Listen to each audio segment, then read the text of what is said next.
මේකෙන් ළමයාගේ ජීවිතයේ මුළුමනින්ම අලුත් මඟකට හැරෙනවා. අලුත් තැනකට යනවා. ස්පෝර්ට් අනලිස්ට් රිපෝට් එක කියන්නේ ඔබගේ දරුවාගේ ක්‍රීඩා කුසලතා තලන්තුව හැකියාව හඳුනලා දෙන ක්‍රමවේදයක්. ස්පෝර්ට් අනලිස්ට් කියන්නේ රිපෝට් එකක් ලබලා දෙනවා. ඒ රිපෝට් එකෙන් කියවෙනවා ළමයාගේ ඔබගේ දරුවාගේ ක්‍රීඩාව දක්ෂතාව තියෙන ක්‍රීඩාවන් මොනවාද? ඒ ක්‍රීඩාවේ තුල මොන ස්පෝර්ට් එකද කරන්න ඕනේ? ස්පෝර්ට් එක ඇතුලේ තියෙන පොසිෂන් එකක් ඒකෙන් කියවෙනවා. වෙබ්සයිට් එකට ගිහිල්ලා කම්පියුටර් එක හරි පාවිච්චි කරලා ෆෝන් එක පාවිච්චි කරලා එතන ප්‍රශ්න මාලාවක් තිබෙනවා. ඒ ප්‍රශ්න මාලාව මම හිතන්නේ පැය භාගයක් ඇතුළත උත්තර දෙන්න පුළුවන් ප්‍රශ්න මාලාවක්. ඒ ප්‍රශ්න මාලාවට උත්තර දීලා සබ්මිට් කරපුවාම ඔබට දවස් 5න් 7න් ඒ රිපෝට් එක ලැබෙනවා.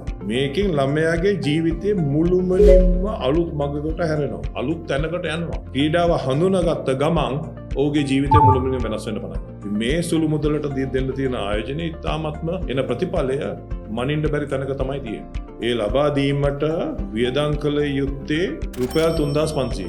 ඉතින් මේ කාලේදී අපි දොස්තර කෙනෙක් බලන්න ගියත් එක දවසකට 5000ක් යනවා. ටියුෂන් ක්ලාස් එකක් කරොත් ඒ 3000 5000 7000ක් යනවා ක්ලාස් එකට. පැය දෙක තුනකට. ඉතින් රුපියල් 3500ක් අපේ ළමයාගේ ක්‍රීඩා කුසලතාවය ආයෝජනය කරනවා කියන්නේ චැලෙන්ජ් එකක් නෙමෙයි.